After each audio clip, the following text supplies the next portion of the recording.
Aqui nós temos duas variáveis no forno, tempo e temperatura. Tempo, né? Tempo é uma coisa importante. E como é que você vai saber qual é o tempo que o seu forno assa o pão sem glúten? Depende do seu forno. Então, você tem que conhecer o seu forno com o auxílio, claro, né, do nosso termômetro maravilhoso, que vai te auxiliar se você ainda não tem muita prática com o seu forno. Então, quando a gente tem falta de tempo de forno, o nosso pão sem glúten ele vai fazer o quê? Eu coloquei meu pão para assar, com 30 minutos ele já estava muito dourado, eu tive que tirar do forno, senão ia queimar por cima. Quem nunca fez isso, né? O que acontece quando a gente tira um pão do forno que ainda não está completamente assado? Ele vai baixar no centro. Por quê?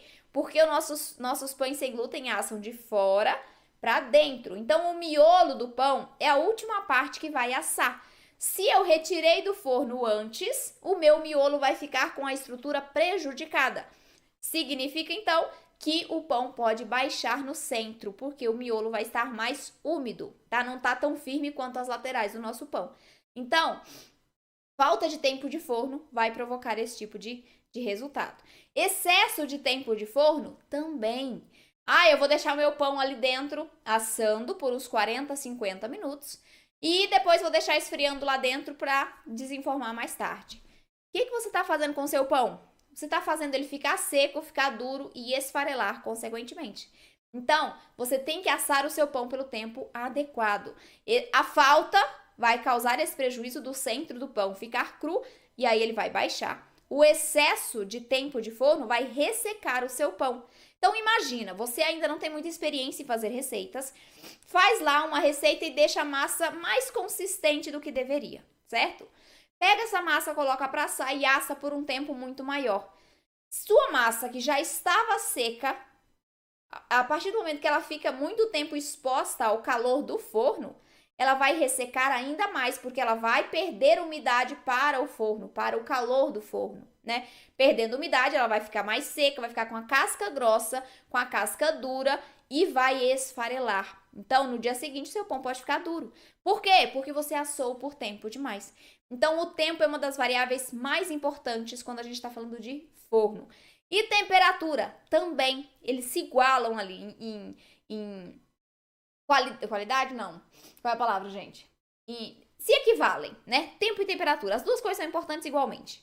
Por quê, gente? Temperatura, quando a gente vai assar um pão sem glúten, salvo exceções, nós assamos aproximadamente ali a 200 graus, né? Um pão de forma, que é o que a gente começa a vender, a 200 graus aproximadamente. E aí, quando a gente tem um forno que a gente não conhece muito bem, que a gente não tem, por exemplo, um termômetro de forno, o que pode acontecer, né?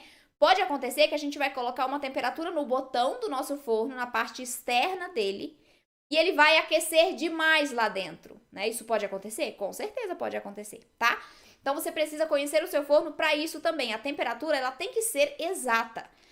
Mas o meu forno aquece rapidinho, né? Por quê? Porque eu tenho duas resistências dentro dele.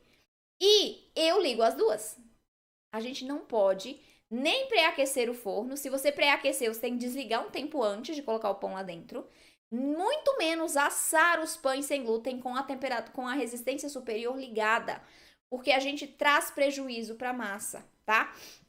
No pão, quando a gente liga a temperatura, a resistência superior, a gente aquece muito aqui. O pão vai ficar próximo, né? A resistência superior, salvo se o seu fogão, seu forno, né, for muito grande.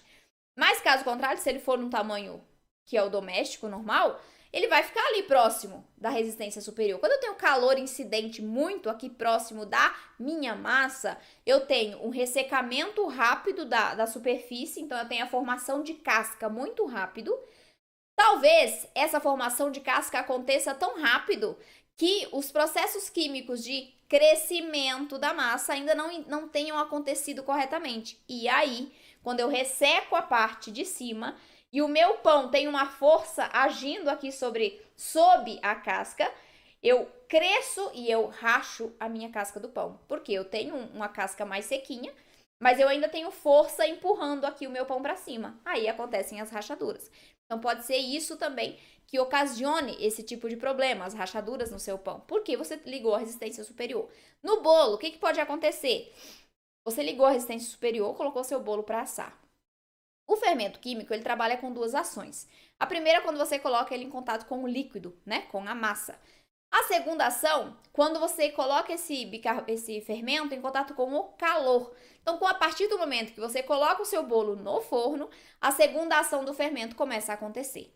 Mas, quando você coloca o seu bolo no forno, que está com a resistência superior ligada, essa ação vai acontecer de maneira muito mais rápida do que se a resistência superior estivesse desligada. E aí nós temos um prejuízo na massa. Qual é esse prejuízo? Eu tenho uma fermentação rápida, né? E você já sabe que para que eu tenha firmeza na massa, precisam acontecer alguns processos químicos dentro dela. Por exemplo, a coagulação das proteínas, gelatinização dos amidos, tá? São dois nomes técnicos ali para dois procedimentos que acontecem dentro da massa, que são responsáveis pela firmeza dela, por ela crescer e ficar naquele formato, não baixar, tá? Então são esses processos de firmeza que fazem isso. Só que quando eu tenho muito calor aqui em cima, rápido, minha massa cresce e esses outros procedimentos de firmeza ainda não aconteceram de maneira suficiente para manter essa massa em pé. O que vai acontecer? Meu bolo vai crescer e vai baixar. E possivelmente ele baixe completamente, então ele vai solar. Se você coloca pré-aquecido o seu forno com a resistência superior ligada e mantém essa resistência superior ligada durante todo o processo de cocção do seu bolo sem glúten, tá? Então, muito importante, gente. Procedimentos durante o preparo das receitas são importantíssimos para que você tenha pães perfeitos, para que você ofereça pães sem glúten, sem lactose, perfeitos para os seus clientes, para suas clientes, né? Para que eles voltem, para que eles falem bem do seu produto, para que você consiga alcançar ainda mais pessoas.